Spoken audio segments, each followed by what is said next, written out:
Al cierre con Andrés Mompotes. Saludos cordiales, estamos en Al cierre, el podcast con el cual analizamos las causas y las consecuencias de los temas más importantes del día. Y hoy, antes de empezar, les queremos contar que estamos aquí en un nuevo espacio, en un nuevo escenario que nos permite llevarles a ustedes mejor calidad dentro de los podcasts que hacemos en la Casa Editorial del Tiempo. Estamos muy contentos, luego de varios meses de estar al lado de ustedes en este podcast, de estrenar este nuevo escenario con nuevos equipos, con nueva manera de poder darles a ustedes la mejor calidad de la sala de redacción. Y bien, entrando en materia, hoy, este lunes 6 de mayo de 2019, vamos a hablar de cuál será el futuro de los militares rebeldes mencionados hoy por Diosdado Cabello. Además, por qué una autora de un libro considera que Venezuela puede convertirse en la próxima Siria. También de la amenaza de un nuevo capítulo en la guerra comercial entre Estados Unidos y China, y de lo que viene en el caso de Luis Andrés Colmenares a propósito de la serie de Netflix. Soy Andrés Mompotes, su director de Información del Tiempo. Comenzamos. Lo más leído en eltiempo.com. Comenzamos en Caracas con lo más leído porque se ha desatado toda una controversia alrededor de las declaraciones que dio Diosdado Cabello, presidente de la Asamblea Nacional de Venezuela, en relación con el futuro de los militares rebeldes que participaron en los hechos de la semana pasada. Hechos que ahora, según Cabello, llevaron a que el gobierno de Nicolás Maduro les haya de alguna manera perdonado la vida. Él habla de que esa intentona de sacar del gobierno a Maduro fue un fracaso, pero que además lo que termina por establecerse es una especie de perdón hacia los militares que participaron en esta operación. Estamos en este momento con Eduard Soto, editor internacional del Tiempo. Eduard, ¿este mensaje qué significa? Pues para la oposición sonó como una especie de amenaza, aunque el chavismo quiso de alguna manera disimularlo como si fuera un acto de misericordia, un acto de clemencia. Lo que dice el número 2 del chavismo y presidente de la Asamblea Nacional Constituyente es que en la ubicación que estaban, en el intercambiador vial a donde se habían ubicado los militares que se habían supuestamente levantado en armas contra el gobierno de Nicolás Maduro, y también Leopoldo López y el presidente encargado Juan Guaidó, era un blanco absolutamente fácil porque se les podía dar por tierra, se les podía dar por aire y ahí se hubiera sofocado completamente cualquier tipo de rebelión. Entonces prácticamente Diosdado Cabello solía decir que en un acto de misericordia el presidente Nicolás Maduro les había perdonado la vida porque militarmente en el lugar donde estaban eran un blanco absolutamente fácil y sencillo para las Fuerzas Armadas venezolanas. Pero ¿a quién les habla en este momento Cabello? ¿A un sector que necesitan controlar o evidentemente está mostrando que tienen todavía una capacidad de liderazgo sobre la tropa que se puede considerar rebelde y que en ese sentido ellos son capaces de garantizar que se mantenga el orden dentro de las filas? Yo creo que las dos cosas, Andrés. Es un mensaje absolutamente disuasorio que intenta prevenir nuevas intentonas para desestabilizar el gobierno de Nicolás Maduro, toda vez que se ha comprobado que hay ciertas fisuras dentro de la Fuerza Armada Nacional Venezolana, aunque no se han expresado de manera abierta o aunque no han tenido éxito. También tenemos que decir, Andrés, que si contamos lo que sucedió el pasado 29 de abril, ya han sido 6 los incidentes armados que han tenido que ver con la seguridad del presidente Nicolás Maduro. Es decir, si hay movimientos, si hay descontento, si hay intenciones de cambiar a la fuerza lo que está sucediendo. Lo que pasa es que no son masivos ni se pueden configurar dentro de lo que se podría denominar una intentona de golpe de Estado formal como tal. Y en este momento, ¿cuál es la situación de los militares que se rebelaron? ¿Qué se sabe de ellos? La mayoría de ellos, Andrés, que fueron no más de 15, fueron entre 11 y 12, al final de esa misma jornada terminaron pidiendo asilo en la Embajada de Brasil. Entonces ellos están allá en este momento, al parecer, parece que algunos salieron, pero no es claro porque también Diosdado Cabello en su intervención dijo que ya se habían dispuesto las órdenes de detención y de allanamiento contra estos militares. Lo que pasa es que hay algunos que sí están perfectamente identificados, que fueron los que se veían al lado de Leopoldo López y de Juan Guaidó, pero otros no se sabe ni sus rangos, ni de dónde venían, ni a cuál regimiento pertenecían. Y es posible suponer que hay más militares que en este momento no se sabe qué papel jugaron o de qué manera están todavía jugando dentro de las Fuerzas Armadas de Venezuela. Es muy probable, es muy probable. Hay mucho descontento oculto todavía, hay muchos militares que por miedo a la contrainteligencia cubana y también a lo que pueden ser las represalias que pueden poner el régimen contra ellos o sus familias, simplemente están esperando el mejor momento para dar el salto hacia un cambio de realidades que en este momento no se ve posible. Eduardo, muchas gracias. La clave de las noticias. Y en el tema clave seguimos con Venezuela, pero para hablar ahora de un libro que está en este momento disponible en Colombia, se llama Venezuela en su laberinto, escrito por la periodista María Angélica Correa, periodista de amplia trayectoria, que también es colaboradora del Tiempo Casa Editorial y que ahora tiene en este momento la misión de contar qué está sucediendo en nuestro país vecino, especialmente en los últimos meses, luego de la llegada de Juan Guaidó a esa presidencia interina, y cuáles son los actores de la geopolítica que se están moviendo detrás. Uno de los interrogantes más interesantes alrededor de este tema y que está planteado en el libro es el riesgo de que Venezuela se convierta en una nueva Siria. ¿Por qué, María Angélica? Yo pienso que ya es la nueva o la Siria de América Latina, porque por dos cosas. Hay un informe que se realiza en la OEA, creo que hace 2 meses o menos, en donde el secretario general Luis Almagro informa que de este conflicto el venezolano no solucionarse en el 2020, estaríamos hablando de casi entre 6 y 7 millones de migrantes venezolanos. Entonces, si comparamos que Siria, habiendo pasado por una guerra en un periodo de tiempo mayor que el periodo de esta cantidad de migrantes venezolanos, tenemos un número de casi 5 millones de sirios. Entonces es impresionante porque nosotros no tenemos una guerra convencional y es algo... Y hay que tener en cuenta que las cifras todavía no son muy claras. No, exacto. En términos oficiales, Colombia cree que hay alrededor de 1.300.000, 1.400.000, pero puede ser muchos más. Muchos más. El subregistro es muy grande y hay que contar que esa misma situación puede estar pasando en Perú, en Ecuador, en Chile, en Argentina, en otros países donde probablemente no estén llevando tan detalladamente el ingreso de venezolanos como lo está haciendo el gobierno colombiano. Claro, y a mí me preocupa mucho en relación a Colombia. ¿Por qué?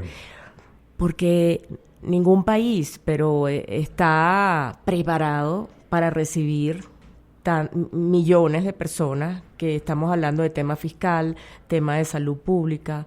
Bueno, es el presupuesto del gobierno, ¿no? Que todo eso va obviamente en detrimento de los colombianos y que están apoyando a los venezolanos, pero es que es una carga que puede ser explosiva, Ahí ¿no? es clave la ayuda de la comunidad internacional. Sí. En eso la Cancillería colombiana ha sido muy insistente. Este es un tema que debe atenderse como un tema de la región, no solamente como de un solo país.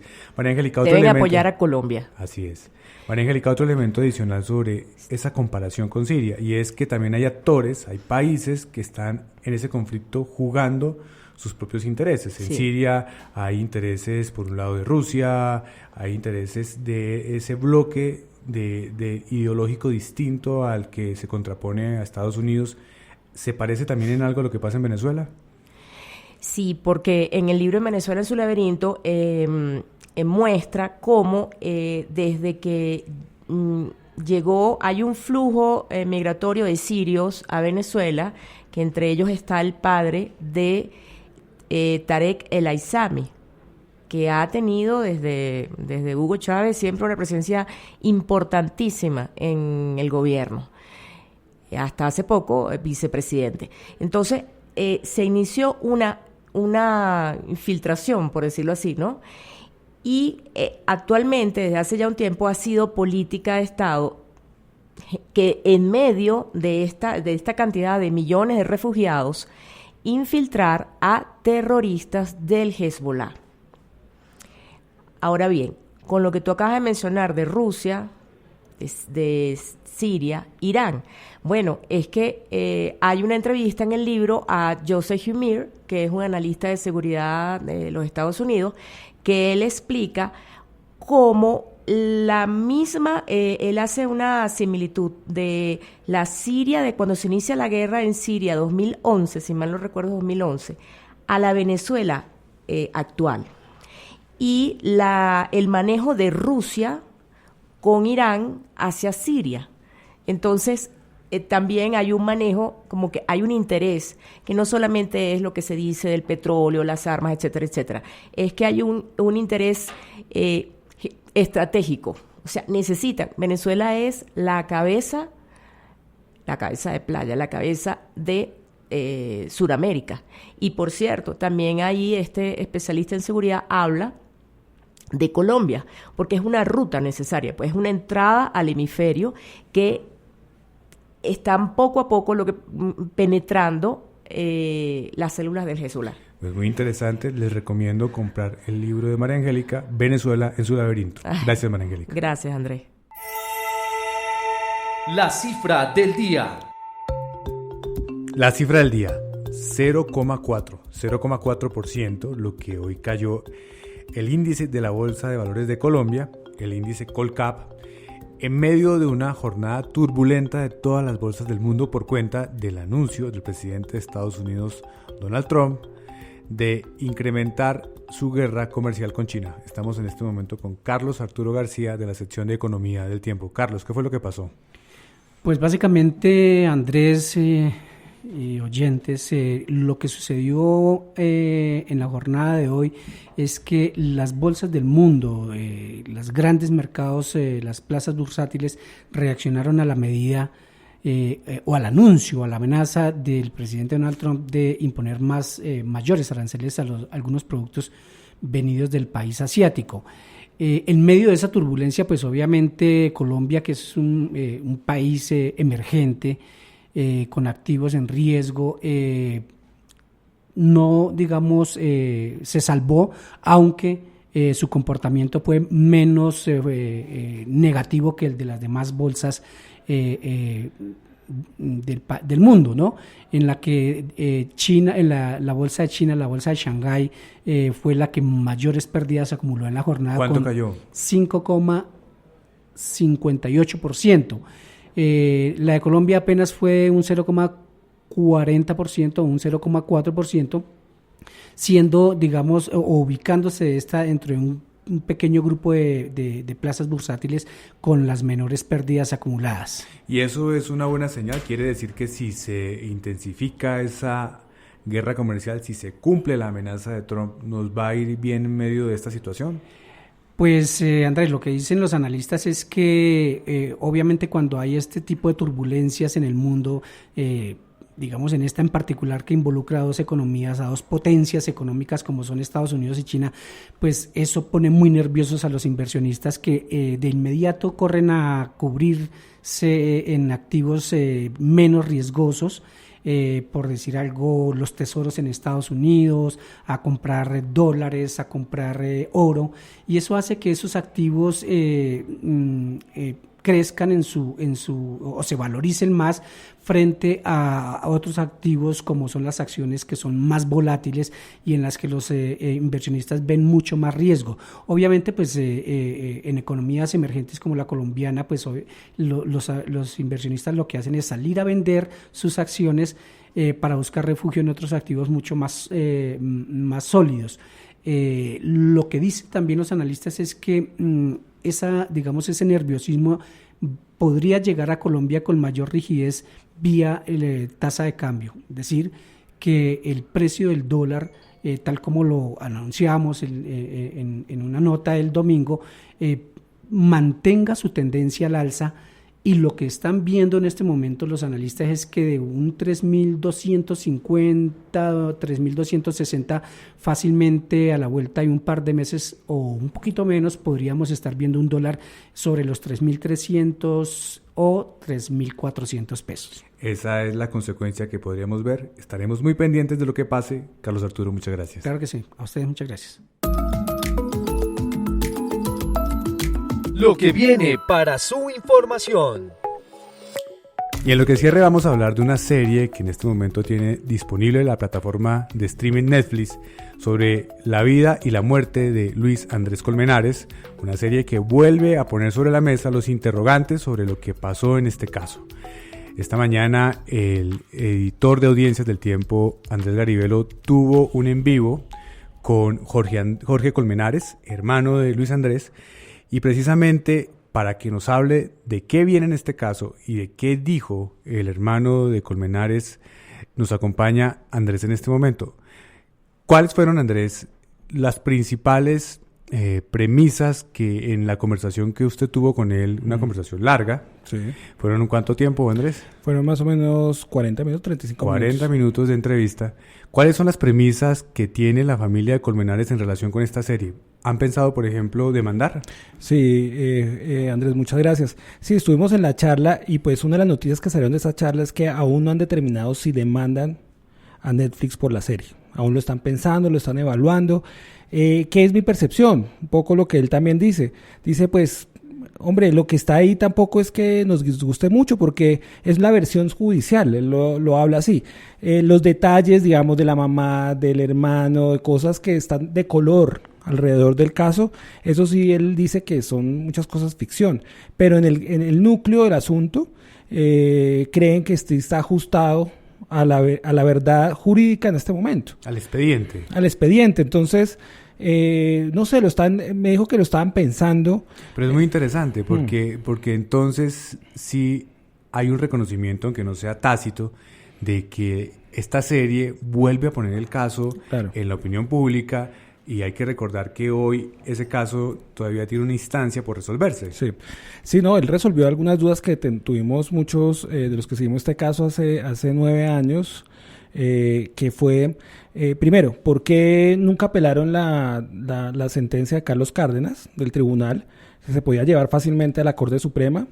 En esa sentencia el Tribunal Superior dice, yo absuelvo a Carlos Cárdenas por duda razonable, que es básicamente que no encuentro una evidencia fuerte para condenarlo o no. Entonces ahí favorece a la persona que está ¿Quién procesada. era Carlos Cárdenas, para que nos recuerde? Carlos por favor, Cárdenas era el Andrés? exnovio de Laura, a quien la familia Colmenares insinúa que fue uno de los autores materiales del supuesto crimen según la familia Colmenares. Y en su momento fue considerado sospechoso De esa muerte. Entonces, A Carlos Cárdenas, el tribunal lo absuelve por duda razonable, es decir, no hay una evidencia, no hay unas pruebas que lo condenen, pero en ese fallo sí, el magistrado dice, sí hubo un asesinato, ¿cierto? Entonces, según lo que me explicó y que no sabíamos, nunca apelaron esa decisión porque ellos quieren mantener que el tribunal diga eso. O sea, no quiere ir a otra instancia a que le vuelvan o que digan otra cosa, sino que si hay un documento... que la palabra asesinato quedó en Homicidio. uno de los documentos jurídicos Sí, que señor. han pasado por el proceso. Y por otro lado está el proceso que le lleva a Laura y Jessy. Laura Moreno es la... ¿cómo le podemos decir? La pareja o de Luis Andrés en ese momento de los hechos, y Jessy Quintero era una amiga de Luis Andrés. Para ellos dos hay un tema de homicidio y encubrimiento, ¿cierto? Ese está vivo, ese caso está vivo, Andrés. Está en este momento en el Tribunal Superior de Bogotá.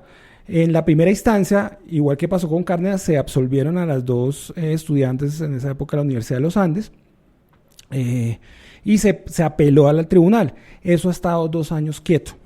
Entonces, al hablar con Jorge, pues un poco dijo, bueno, tampoco es tan malo que hablen de nosotros, de mi familia. Sí, pues esa es mi percepción. Y él también un poco en ese análisis que hizo de mandar o no, está pesando eso también, eso que de pronto con esta serie reviva el caso y que los magistrados puedan decir Pero de algo. todas maneras, no todavía se juegan la carta de demandar o no. La tienen ahí pendiente, en cualquier momento pueden jugarla. Sí, porque él dice claramente que nadie se puede enriquecer con el dolor ellos hablan de crimen de su hermano, pues obviamente eso toda la justicia no lo ha terminado, pero ellos dicen que no se pueden enriquecer y dejan abierta esa posibilidad. ¿Cómo podemos ver la entrevista, Andrés?